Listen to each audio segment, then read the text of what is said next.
By the 4th century BCE, kingship in Europe was no longer an experiment. The period when authority dissolved with each death had ended. Power had become continuous, inherited, and defended by structures designed to survive individual failure. Across much of the continent, leadership was no longer personal. It was systemic. Armies remained assembled. Territories remained defined. Hierarchies no longer reset with every generation. This transformation did not occur evenly. Many societies resisted it. Others collapsed under its weight. But one kingdom refined this model more completely than any other. Macedon. Welcome to Mr. M Historian, a place where empires rise, kings fall, and history turns on a single moment. Here, the past is examined without myth, only power, ambition, and truth. This examines how Macedon became a state, how Philip II perfected kingship, and how Alexander inherited a system already engineered for domination. Unlike the Greek city-states to the south, Macedon was not built around assemblies or written constitutions. It was territorial. Authority flowed outward from the king through land ownership, military command, and personal allegiance.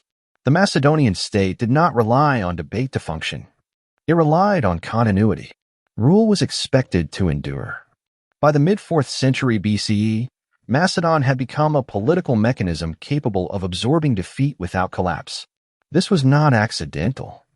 It was the product of long consolidation, enforced obedience, and structural design. At its center stood a ruler who understood that kingship was not symbolic. It was technical. That ruler was Philip II.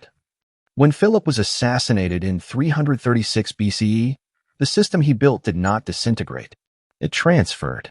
His son Alexander did not inherit chaos. He inherited a machine. Macedon emerged on the northern fringe of the Greek world during the early 1st millennium BCE. Its geography shaped its politics. Broad plains supported cavalry and agriculture. Mountain ranges limited internal fragmentation while offering defensive depth. Unlike the city-states of southern Greece, Macedon developed without dense urban centers. Population was distributed across villages and estates, rather than concentrated behind walls. Political identity formed around loyalty to a royal house rather than civic participation. By the 7th century BCE, the Argead dynasty had established itself as the ruling lineage. Kingship in Macedon was neither ceremonial nor distant. The king commanded the army personally. He distributed land, adjudicated disputes, and led religious rites. Royal authority rested on control of estates worked by dependent populations and the loyalty of a warrior elite bound directly to the throne. This structure produced stability, but also vulnerability. Succession crises were frequent. External threats constant. Illyrian incursions from the west, Thracian pressure from the east, and intervention by southern Greek powers repeatedly tested Macedonian cohesion. The state survived because it adapted. By the early 4th century BCE, Macedon had developed a permanent military corps, flexible alliances, and a tradition of centralized command. It was not yet dominant, but it was prepared. In 359 BCE, Macedon entered one of the most dangerous moments in its history.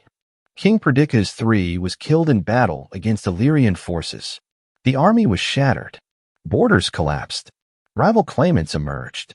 Philip, the younger brother of the dead king, assumed control as regent for the infant heir. Within months, he claimed the throne. Philip brought experience rare among Macedonian rulers. As a hostage in Thebes between 368 and 365 BCE, he observed Greek military organization, diplomacy, and tactical innovation.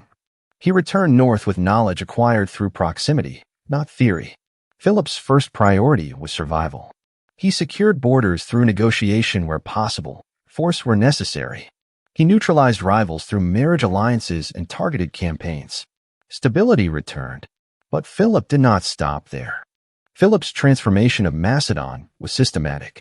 He restructured the army into a professional force maintained year-round. Infantry formations were reorganized around the sarissa, a pike extending over 6 meters. This weapon altered battlefield geometry, forcing enemies to confront Macedonian formations on unfavorable terms. Training became standardized. Command hierarchies clarified. Cavalry operated as a decisive arm rather than a supporting force. Beyond the battlefield, Philip reshaped loyalty.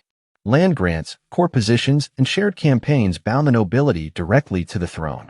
Between 358 and 338 BCE, Philip expanded Macedonian control across Illyria, Paeonia, Thrace, and Thessaly. Resistance was eliminated. In 338 BCE, at Chaeronea, Macedonian forces defeated Athens and Thebes. Greece was subdued. Kingship now operated at a continental scale. In 336 BCE, during a public festival at Aegae, Philip II was assassinated.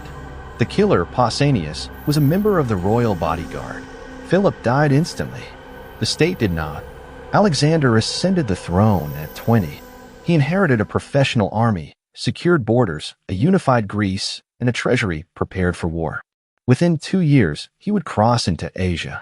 But the structure he wielded was not his creation. It was his inheritance. Macedon did not invent kingship. It perfected it.